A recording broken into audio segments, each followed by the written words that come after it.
الحمدللہ رب العالمین والصلاة والسلام علی سید الانبیاء والمرسلین اما بعد فاعوذ باللہ من الشیطان الرجیم بسم اللہ الرحمن الرحیم۔ آج ہم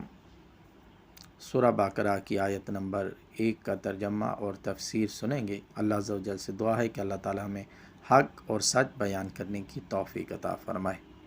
آمین ثم آمین۔ الف لام میم ذالک الکتاب لا ریب فیہ ھدی للمتقین۔ ترجمہ کنز الایمان۔ وہ بلند رتبہ کتاب قرآن، کوئی شک کی جگہ نہیں اس میں ہدایت ہے ڈر والوں کو۔ تفسیر صراط الجنان۔ الف لام میم قرآن پاک کی 29 صورتوں کے شروع میں اس طرح کے حروف ہیں، انہیں حروف مقطعات کہتے ہیں۔ ان کے بارے میں سب سے قوی قول یہ ہے کہ یہ حروف اللہ تعالیٰ کے راز ہیں اور متشابہات میں سے ہیں۔ ان کی مراد اللہ تعالیٰ جانتا ہے اور ہم ان کے حق ہونے پر ایمان لاتے ہیں۔ حروف مقطعات کا علم اللہ تعالیٰ کے علاوہ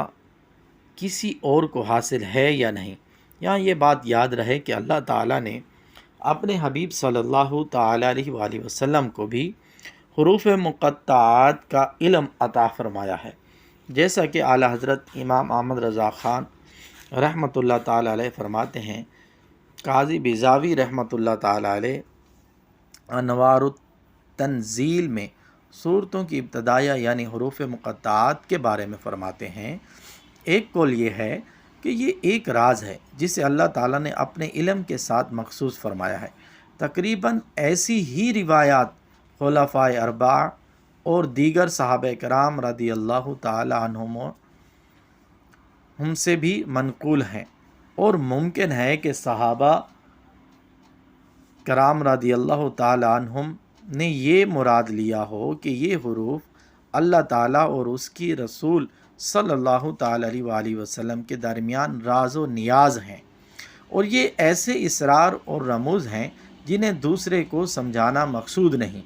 اگر یہ راز حضور اقدس صلی اللہ تعالیٰ علیہ وآلہ وسلم کو معلوم نہ ہوں تو پھر غیر مفید کلام سے خطاب کرنا لازم آئے گا، اور یہ بعید ہے۔ امام خفاجی رحمۃ اللہ تعالیٰ علیہ فرماتے ہیں، بعض نسخوں میں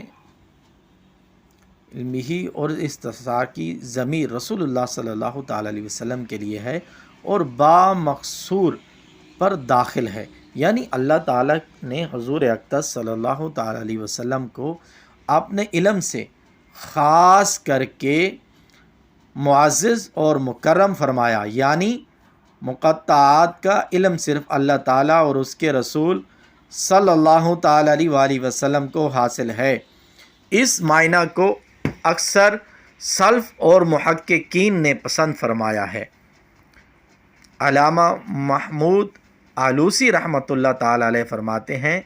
غالب گمان یہ ہے کہ حروف مقطعات مخفی علم اور سربستہ راز ہیں جن کے ادراک سے علماء عاجز ہیں، جیسا کہ حضرت عبداللہ بن عباس رضی اللہ تعالیٰ عنہما نے فرمایا، اور خیالات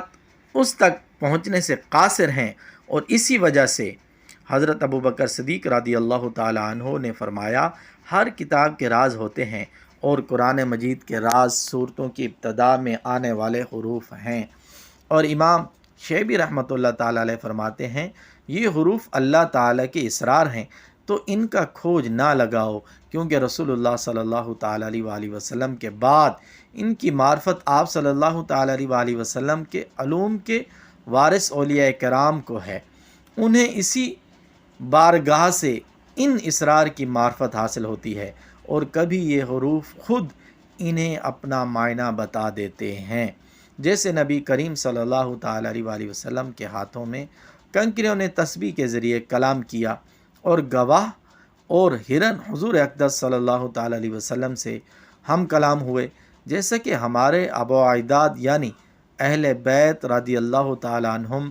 سے یہ بات حروف مقطعات کا علم ہونا صحت سے ثابت ہے، بلکہ جب کوئی بندہ قرب نوافل کے درخت کا پھل چنتا ہے تو وہ ان حروف کو اور اس کے علاوہ کے علم کو اللہ تعالیٰ کے علم کے ذریعے جان لیتا ہے۔ اور جہاں تک اس بات کا تعلق ہے کہ بعض علماء نے یہ کہا ہے کہ اگر ان کا کوئی مفہوم نہ ہو تو ان کا ساتھ خطاب محمل یعنی کہ خطاب کی طرح ہوگا، یہ بات ہی محمل ہے اگرچہ اسے کہنے والا کوئی بھی ہو، کیونکہ اگر تمام لوگوں کو سمجھانا مقصود ہو تو یہ ہم تسلیم نہیں کرتے، اور اگر صرف ان حروف کے مخاطب کو سمجھانا مقصود ہو اور وہ یہاں رسول اللہ صلی اللہ تعالیٰ علیہ وآلہ وسلم ہیں تو اس میں کوئی مومن شک نہیں کر سکتا کہ سرکار دو عالم صلی اللہ تعالیٰ علیہ وآلہ وسلم ان کا معنی جانتے ہیں، اور اگر اس سے بعض لوگوں کو سمجھانا مقصود ہے تو ارباب ذوق کو ان کی معرفت حاصل ہے، اور وہ الحمدللہ امت محمدیہ میں کثیر ہیں، اور ہم جیسوں کا ان کی مراد نہ جاننا نقصان دہ نہیں، کیونکہ ہم تو ان بہت سے افعال کی حکمت بھی نہیں جانتے جن کے ہم مکلف ہیں، جیسے جمرات کی رمی کرنا، صفا مروہ کے درمیان سعی کرنا، رمل اور استباع وغیرہ، اور ان جیسے احکام میں اطاعت کرنا سر تسلیم خم کرنے کی انتہا پر دلالت کرتا ہے۔ لا ریبہ، کوئی شک نہیں۔ آیت کی اس حصے میں قرآن مجید کا ایک وصف بیان کیا گیا کہ یہ ایسی بلند شان اور عظمت اور شرف والی کتاب ہے جس میں کسی طرح کے شک اور شبہ کی کوئی گنجائش نہیں، کیونکہ شک اس چیز میں ہوتا ہے جس کی حقانیت پر کوئی دلیل نہ ہو، جبکہ قرآن پاک اپنی حقانیت کی ایسی واضح اور مضبوط دلیلیں رکھتا ہے جو ہر صاحب انصاف اور عقل مند انسان کو اس بات کا یقین کرنے پر مجبور کر دیتی ہیں کہ یہ کتاب حق ہے اور اللہ تعالیٰ کی طرف سے نازل ہوئی ہے۔ تو جیسے کسی اندھے کے انکار سے سورج کا وجود مشکوک نہیں ہوتا، ایسے ہی کسی بے عقل مخالف کے شک اور انکار کرنے سے یہ کتاب مشکوک نہیں ہوتی۔ ھدی للمتقین، ڈرنے والوں کے لیے ہدایت ہے۔ آیت کے اس حصے میں قرآن مجید کا ایک اور وصف بیان کیا گیا کہ یہ کتاب ان تمام لوگوں کو حق کی طرف ہدایت دیتی ہے جو اللہ تعالیٰ سے ڈرتے ہیں، اور جو لوگ نہیں ڈرتے انہیں قرآن پاک سے ہدایت حاصل نہیں ہوتی۔ یاد رہے کہ قرآن پاک کی ہدایت اور رہنمائی اگرچہ مومن اور کافر ہر شخص کے لیے عام ہے، جیسا کہ سورہ بقرہ کی آیت نمبر 185 میں اللہ تعالیٰ نے ارشاد فرمایا ھدی للناس، یعنی قرآن مجید تمام لوگوں کے لیے ہدایت ہے، لیکن چونکہ قرآن مجید سے حقیقی نفع صرف متقی لوگ حاصل کرتے ہیں، اس لیے یہاں ھدی للمتقین یعنی متقین کے لیے ہدایت فرمایا گیا۔ تقوی کا معنی ہے نفس کو خوف کی چیز سے بچانا، اور شریعت کی اصطلاح میں تقوی کا معنی یہ ہے کہ نفس کو ہر اس کام سے بچانا جسے کرنے یا نہ کرنے سے کوئی شخص عذاب کا مستحق ہو، جیسے کفر و شرک کے کبیرہ گناہوں، بے حیائی کے کاموں سے اپنے آپ کو بچانا، حرام چیزوں کو چھوڑ دینا اور فرائض کو ادا کرنا وغیرہ۔ اور بزرگان دین نے یوں بھی فرمایا ہے کہ تقوی یہ ہے کہ تیرا خدا تجھے وہاں نہ پائے جہاں اس نے منع فرمایا ہے۔ تقوی کے فضائل، قرآن مجید اور احادیث میں تقوی کے حاصل کرنے اور متقی بننے کی ترغیب اور فضائل بکثرت بیان کیے گئے ہیں۔ چنانچہ اللہ تعالیٰ ارشاد فرماتا ہے یا ایھا الذین آمنوا اتقوا اللہ حق تقاتہ ولا تموتن الا وانتم مسلمون۔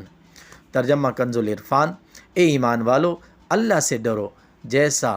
اس سے ڈرنے کا حق ہے، اور ضرور تمہیں موت صرف اسلام کی حالت میں آئے۔